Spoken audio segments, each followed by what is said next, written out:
ये बर्तन भोग मनाने के राज भोग बनता है, ये 5 बर्तन है अपने पास। पुजारी परिषद भक्त मंडल इन सब की तरफ से आपका हार्दिक अभिनंदन करता हूं और आपको बहुत धन्यवाद देता हूं कि आज आप ठाकुर जी के साथ जो अन्याय हो रहा है, ठाकुर जी के साथ जो परेशानियां हो रही है मंदिरों में, सभी मंदिरों में, श्री जगदीश मंदिर आज मेवाड़ का सबसे प्रमुख मंदिर है। वहाँ पे अगर ठाकुर जी के साथ इस तरीके का अन्याय देवस्थान विभाग द्वारा किया जा रहा है तो अपन ये अनुमान लगा सकते हैं कि दूसरे मंदिरों की क्या स्थिति होगी। और कुछ स्थितियां तो एक विडंबना है इस सनातन संस्कृति के लिए, इस धर्म के लिए। रथ समिति ने कई बार लिख के दिया, भक्त मंडल ने कई बार लिख के दिया, धर्मोत्सव समिति ने कई बार लिख के दिया और अलग अलग पुजारियों ने कई बार लिख के दिया। उसके उपरांत भी ये स्थिति है। आपको ऐसा लगता है कि इस पात्र से ठाकुर जी को जल उर्गाया जा सकता है? और आपको ऐसा नहीं लगता कि अगर मैं इस पात्र से ठाकुर जी को जल उर्गाऊंगा तो मैं उनकी कहीं ना कहीं मर्यादा को खत्म कर रहा हूं? ये की स्थिति इस गिलास की है। आप देखें कैसे, अगर आप सोच सकते हैं कि इस गिलास से कोई बच्चा भी पानी पी सकता है। ये सवेरे सबसे पहले काम में आने वाली चीज है। मंगला ठाकुर जी को जगह थी, हमें जल की सेवा देनी है ठाकुर जी को, लेकिन हम असमर्थ हैं। की हो रही है लेकिन सब ने जेवर पहने, सब उत्सव मना रहे हैं, तो हमें कुछ भी नहीं दिया गया। और उस वक्त जब हमने उसका विरोध किया तो उसके 4 दिन बाद असिस्टेंट कमिश्नर प्रियंका भट्ट आती है और सारी रिपोर्ट बना के ले जाती है इन सारी टूटी हुई चीजों की, जिसको शायद 1.5 से 2 वर्ष हो गए, अभी तक किसी प्रकार का कोई संज्ञान न लिया गया, न उसके अंदर कोई व्यवस्था सुचारू देवस्थान की तरफ से की गई।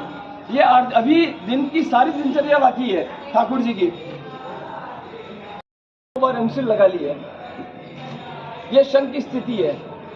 इसके बारे में भी देवस्थान को कई बार अवगत कराया गया, लेकिन देवस्थान ने कभी भी ये नहीं सोचा कि कम से कम एक शंख कम नया उस मंदिर के अंदर लाके रख दे, भेंट ना कर दे। देवस्थान भेंट नहीं कर रही है, ये मंदिर भी है। ये मेवाड़ का सबसे प्रमुख विष्णु मंदिर, उत्तर भारत का सबसे विशाल विष्णु मंदिर या सबसे विशाल हिंदू मंदिर मैं कहूँगा, उसकी ये स्थिति है जो कि आत्मनिर्भर है। जब स्टेट टाइम से देवस्थान के अंदर मंदिरों को विलय किया गया तो अलग अलग श्रेणी के मंदिर बनाए। आत्मनिर्भर श्रेणी के अंदर उस मंदिर के साथ में जागीरियां दी गई, उस मंदिर के साथ में पैसा दिया गया कि इस पैसे की ठीक कराता आया है, बदल हम नहीं सकते। बदलने का अधिकारियों की वो सारी चीजें रिकॉर्ड में, कई बार हमने उन पर आग्रह किया कि क्यों ना इन पुरानी चीजों को गाल के पिघाल के इससे नई चीज बना ली जाए, परंतु उसके अंदर भी उनकी सहमति कभी नहीं रही। धराया जाता है उष्णकाल में, ज्यादा अलग अलग प्रकार के फुलेल होते हैं जो लाके उगा रहे हैं पिछले 12 वर्षों से। अनिल जी इनका नाम है और इन्होंने बोला कि ये मेरा सौभाग्य है कि मेरा खानदान इस मंदिर के अंदर पानगड़िए का काम करता आया है। अगर मुझे पैसा नहीं भी मिलेगा तो भी मैं अपनी जेब से ठाकुर जी को रोज ला के उगाऊंगा। तो ये वो अनिल जी है। इन अनिल जी ने कई बार चिट्ठियां लिखी, ऐसी कई चिट्ठियां, ऐसे कई लेटर मेरे पास भी है 2012 से। आपको एक बहुत मुख्य चीज है वो मैं आपको अंत में बताऊंगा। इनके पैसे बाकी है, इन्होंने कई चिट्ठियां लिखी, न तो इनको पुराना पैसा दिया गया और न ही इनको पान की सेवा चालू रखी। सभी मंदिरों को दूध की सेवा दी है, फिर जब लगा कि अब देवस्थान इसका पैसा ही नहीं देना चाहती, आपका भी व्यापार है साहब, 7 मंदिरों को रोज 350 ग्राम दूध देना, 150 रुपये प्रतिदिन का खर्चा है। फिर इन्होंने आखिरकार हाथ जोड़ दिए, पर 1.5 वर्षों तक अपन अपनी जेब से की जो संस्था देवस्थान विभाग है वह सिर्फ और सिर्फ अभी वर्तमान में यही काम कर रहा है। मैंने अभी देवस्थान के उपायुक्त ओपी जैन साहब एक कार्यक्रम में मिले तो मैंने उनको निवेदन किया, आपको जानकारी के लिए बता रहा हूँ, यूनिवर्सिटी रोड के ऊपर एक शराब की दुकान लगी हनुमान जी के मंदिर के पास। तो इनको बधाई देता हूँ कि इन्होंने अपने परिश्रम के माध्यम से हिम्मत नहीं हारी और और इन्होंने 25-30 लाख रुपए खर्चा किया, 40 लाख रुपए खर्चा किया और इतना भव्य कार्यक्रम कराकर प्राण प्रतिष्ठा का कार्यक्रम किया। जब भगवान ऑलरेडी विराजमान है और ये कहते हैं कि भगवान अदरझूल में विराजमान है, श्रामिकों को लगाकर ये मैं करवा लेता हूँ, लेकिन फिर वापस मैं नाम नहीं लेना चाहता, उन्होंने कहा ऐसा भी देवस्थान की संपत्ति है, आप कभी भी काम करवाना चाहोगे और कोई हादसा हो गया तो देवस्थान आपके खिलाफ संज्ञान लेगा और आपको भी कटघरे में खड़ा कर देगा। तो मेरे भी एक बार डर गया मैं और पीछे हट गया। आज जो बातें सारी बताई है वह बहुत ही वाकई में दुखमय है, वाकई में गंभीर विषय है, चिंतन करने की आवश्यकता है। हम यहाँ के सभी लोग विराजमान हैं, जो भी अग्रिम कार्रवाई करनी होगी अपन शेड्यूल के हिसाब से चले। जय जगदीश।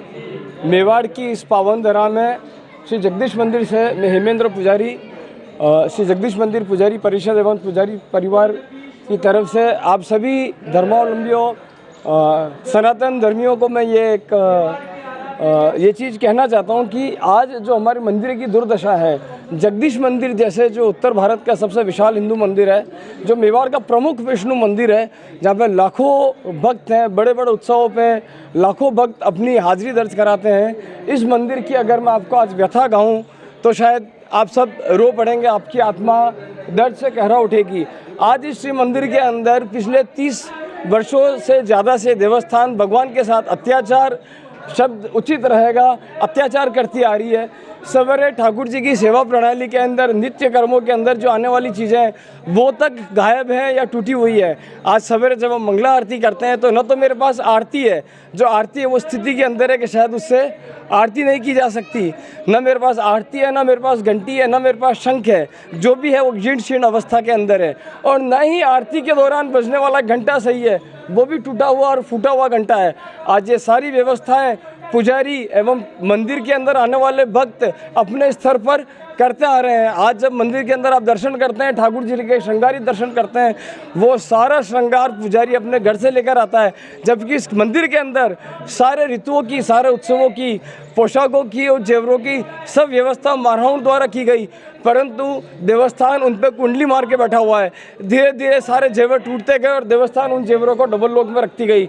हजार बार उनको कहने पे नहीं सिर्फ पुजारियों द्वारा, भक्तों द्वारा और संगठनों द्वारा हजारों बार देवस्थानों को कहा गया कि आप इन सारी जेवरों को ठीक कराए, परंतु उन्होंने कभी भी इसका संज्ञान न लिया और न कभी ठीक कराया, न कभी दुरुस्त कराया। आज न तो ठाकुर जी के पोशाकें देवस्थान द्वारा बनाई जाती है, आज न ठाकुर जी के सेवा संबंधित सारी सामग्री, पंचामृत, आरती, भोग, राग और जो 25 पहले नौकर थे, पान गड़िया, फूल गड़े, आज किसी प्रकार की कोई व्यवस्था ठाकुर जी के लिए नहीं कराई जा रही है। अरे आप पान की बात छोड़ो, भोग की बात छोड़ो, ठाकुर जी के 350 ग्राम दूध उपलब्ध कराया जाता था देवस्थान द्वारा, वो तक व्यवस्था बंद करा दी गई। देवस्थान ने कोरोना काल के अंदर जो भगवान के साथ दुर्व्यवहार किया, वो तो एक ऐसी घटना है जो मैं चाहता हूँ कि सभी भक्तों को पता चले। देवस्थान की अपनी भोग की एक प्रणाली को फॉलो करता है। हर मंदिर के अंदर, जैसे ऊपर के मंदिर है जिनको वल्लभ संप्रदाय कुल के मंदिर अपन मानते हैं, वहाँ पे अलग भोग की व्यवस्था है। हमारे जगदीश मंदिर में राजभोग की अपनी एक अलग व्यवस्था है जो पिछले 370 वर्षों से चलती आ रही है। परंतु कोरोना काल के अंदर असिस्टेंट कमिश्नर ने श्रीमती प्रियंका भट्ट ने 1 किलो मिश्री भेजी और बोला कि इस मिश्री से इस कोरोना काल के अंदर आप ठाकुर जी के भोग लगाएं और ठाकुर जी को तृप्त रखें। मुझे आप बताओ, जहाँ पे ठाकुर जी के रोज़ 1 किलो चावल, 1 किलो शक्कर, 1 किलो घी व अन्य सामग्रियों की ज़रूरत है, उनकी वो एक मर्यादित भोग की प्रणाली है, व्यवस्था है, उसको इन्होंने बंद कर दिया। और जब हमने बोला कि इससे कुछ नहीं होगा तो उन्होंने जवाब दिया, साहब कोरोना चल रहा है, आप मंदिरों को बंद कर दें। और दुर्भाग्यवशपूर्ण बहुत सारे मंदिर कोरोना काल के अंदर बंद रहे, जिनके ताले भी ना खुले, ना आरती हुई, ना भोग हुआ। और जब 6-6 महीने बाद उन मंदिरों के ताले खोले गए तो भगवान के जाले जमे हुए थे। ये एक बहुत बड़ा दुर्भाग्य है हमारी संस्कृति का, हमारे इस धर्म का। मेरा आप सभी लोगों से निवेदन है कि मंदिरों के अंदर सारी व्यवस्थाएं देवस्थान द्वारा जो कराई जा रही है, जो देवस्थान अपनी जेब से नहीं कर रही है, देवस्थान मंदिरों के पैसे से कर रही है, वो आज बहुत ही गलत स्थिति के अंदर है। मैं आप सबसे नम्र निवेदन करता हूँ, अपने भगवान के लिए, अपने आराध्य के लिए, इन व्यवस्थाओं को सुचारू करने के लिए कितना भी उग्र आंदोलन करना पड़े, कोई भी चीज़ करनी पड़े, हमें लगता है कि हमें अब जाग कर इनके विरुद्ध कार्यवाही करनी पड़ेगी, आंदोलन करने पड़ेंगे और हमें हमारी जो संस्कृति है, हमारी जो सेवा प्रणालियाँ हैं, हमारे जो आराध्य हैं, उनकी जो सेवा व्यवस्था है, जो मर्यादा है, वो व्यवस्थित सुचारू रूप से चले, उसके लिए हम सभी सनातनियों को, हमें हिंदू संगठनों को और सभी धर्मावलंबियों को एकत्र होकर, एक साथ होकर और इसके विरुद्ध कार्रवाई करने का जिम्मा उठाना पड़ेगा। जय जगदीश।